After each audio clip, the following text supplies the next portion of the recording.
अस्सलाम वालेकुम प्यारे बच्चों। Class 7th subject Kashmiri, page number 33।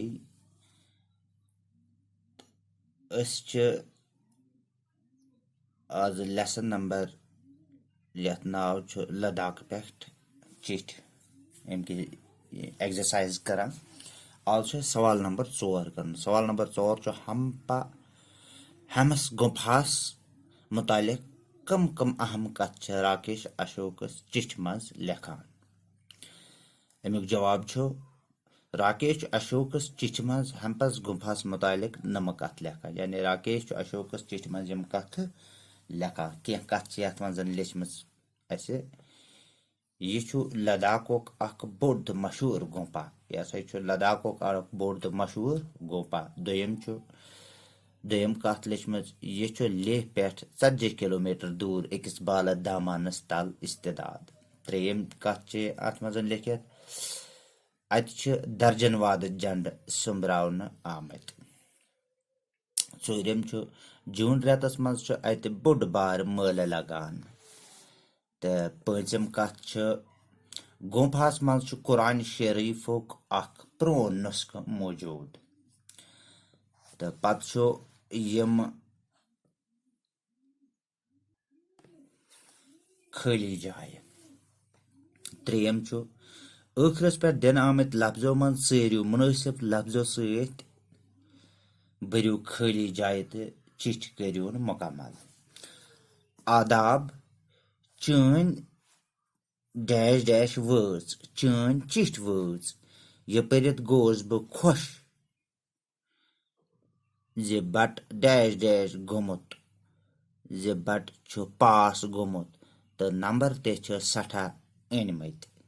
मज वन तम डैश डैश छव वाराय मज वन तम अफजल छव वाराय। गर नबर रोजत हा दोस्तन हुन डैश डैश फैरान सख फैरान। मौसम डैश डैश अत मौसम क्युत अत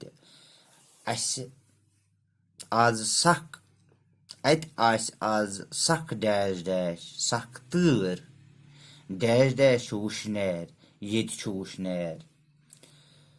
वन लगे डैश डैश कॉल वन लगे मे कमई कॉल डैश डैश मार्च ब्रोह वोतस बह डैश डैश मार्च मोकलन ब्रोह वोतस बह घर।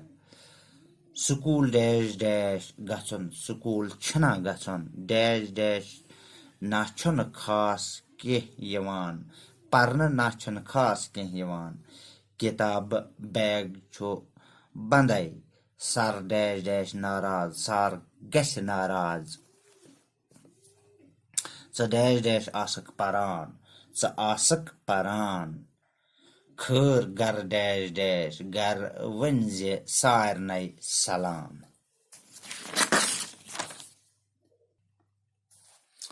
चोन यार आबिद। पत सवाल नंबर 4 यम लफ्ज करूक जुमलन मज इस्तेमाल। गरनुक चिठ आज स्कूल गरनुक छुट्टी आज स्कूलस छुट्टी। तो दोयम लफ्ज इबादत यह इस्तेमाल कर्मुत इबादत गस अकिस खुदाई सन्स करन। त्रेयम गोसन